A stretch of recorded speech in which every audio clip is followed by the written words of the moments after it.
Calculus में y equal to F x होता है, ठीक है। फंक्शन के बारे में हम पढ़ रहे हैं, y equal to F x एक फंक्शन है जिसमें y है हमारा डिपेंडेंट वेरिएबल, ठीक है, समझ में आया।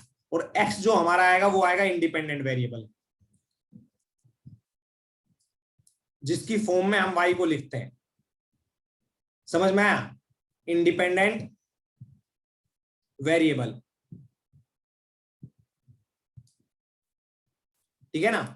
यस, कैसे मैं बताता हूं। मान लो y इक्वल टू हमारे पास है एक्स स्क्वायर प्लस 1, ठीक है ना। y इक्वल टू हमारे पास है एक्स स्क्वायर प्लस 1, ठीक है। तो ये हमारा हो गया फंक्शन। इसमें आप x की वैल्यू अपनी मर्जी से चेंज करोगे, ठीक है, तो y की वैल्यू आ जाएगी। x की वैल्यू अपनी मर्जी से कुछ कंडीशन के हिसाब से डोमेन में होनी चाहिए, वो एग्जिस्ट करनी चाहिए, तो उसके कोरस्पॉन्डिंग y की वैल्यू आ जाएगी। तो x तो क्या है, इंडिपेंडेंट है, और y depend upon x, depend upon x, है ना। यस, मान लो आपने x की वैल्यू 1 पुट की, तो हम लिखेंगे at x equal to 1, y की वैल्यू क्या आएगी, जल्दी बताओ, जल्दी बताओ, क्या 2 आएगी। यस, फिर हम पुट करेंगे एट x इक्वल टू, मान लो मैं पुट कर देता हूं 5, समझ में आया। यस, तो y की वैल्यू क्या आएगी, जल्दी बताओ, शाबाश, 26, है ना। यस, बिल्कुल अच्छी बात है। तो मैंने जब x को पुट किया 1, तो मैंने मान लो इसका नाम दे दिया 1 को नाम दे दिया x1, ठीक है। तो ये आएगा y1, ये x2 होगा, तो ये y2 होगा। समझ में आया नहीं आया। हाँ, तो जैसे हमने x को चेंज किया, क्या y की वैल्यू चेंज हुई। यस, बिल्कुल हुई, अच्छी बात है। तो हम लिखेंगे, जो चेंज होता है, हम चेंज को रिप्रेजेंट करते हैं डेल्टा से। Change is represented by, represented by delta, समझ में आया। इससे डेल्टा से, इसको डेल्टा भी बोलते हैं, नोटेशन ये है, बोलते डेल्टा है इसको, समझ में आया ना। हाँ, तो देखो अभी सभी ध्यान से देखेंगे, मैं डेल एक्स को क्या लिखूंगा, change in x, change in x, that is x2 minus x1, कितना आएगा, 5 माइनस 1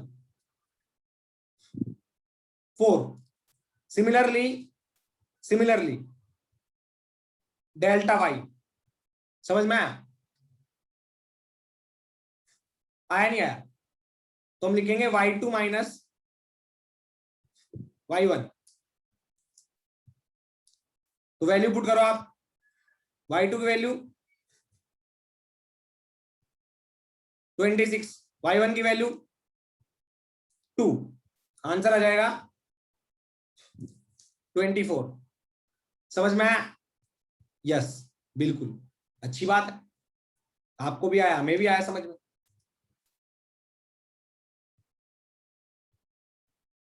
है ना। यस, तो चलो आगे चलते हैं, ध्यान से देखना और अच्छे से समझना है सभी ने, ठीक है। ओके, अच्छी बात है। तो बच्चों, डेल एक्स और ये डेल वाई हो गया, चेंज इन एक्स अगर आप करोगे तो उसके कोरस्पॉन्डिंग चेंज इन वाई क्या आएगा, तो आप लिखोगे for change in x, for change in x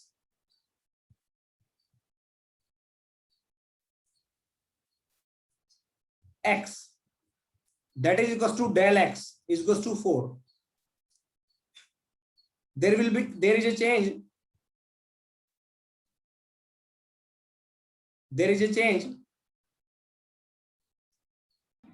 change, in y, समझ में आया,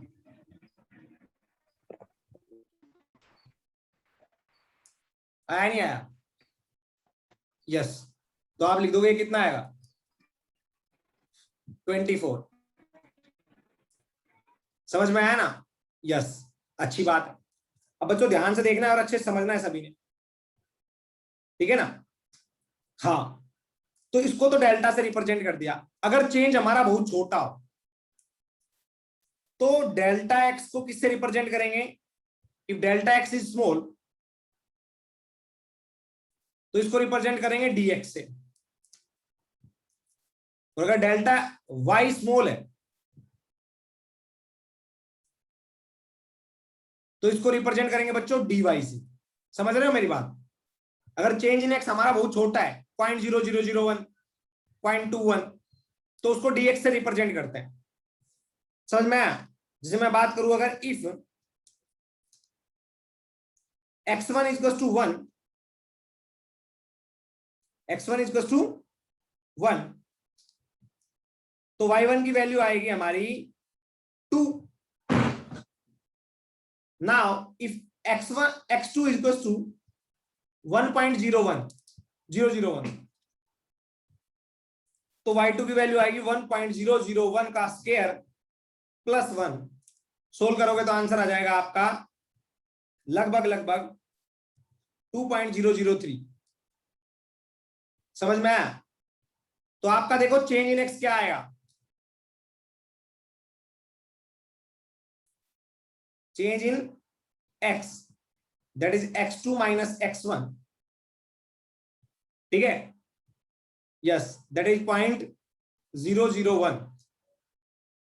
अब लिखेंगे change in y that is y2 minus y1। इसको लिखेंगे, ये 2 था, ये 2.003 तो आ जाएगा 0.003। अब बताओ क्या यहां पे जो x2 माइनस x1 है और y2 माइनस y1 है बहुत छोटा है? जल्दी बताओ, क्या टेंस टू 0 कर रहा है? जल्दी बताओ बच्चों, शाबाश। क्या टेंस टू 0 कर रहा है?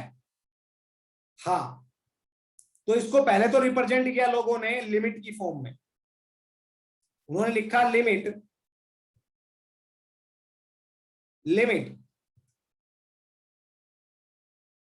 ध्यान से देखना, लिमिट x टेंड्स टू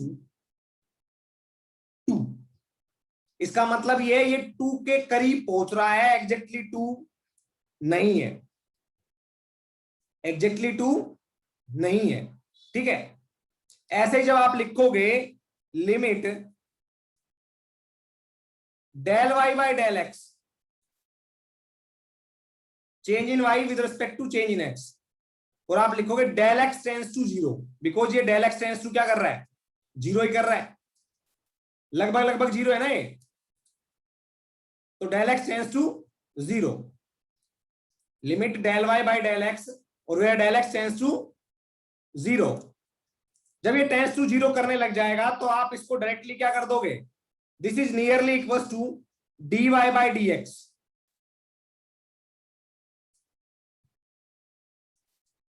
ये क्या होता है मैं बोलूंगा, change in y with respect to पर unit change in x। This is called as change in y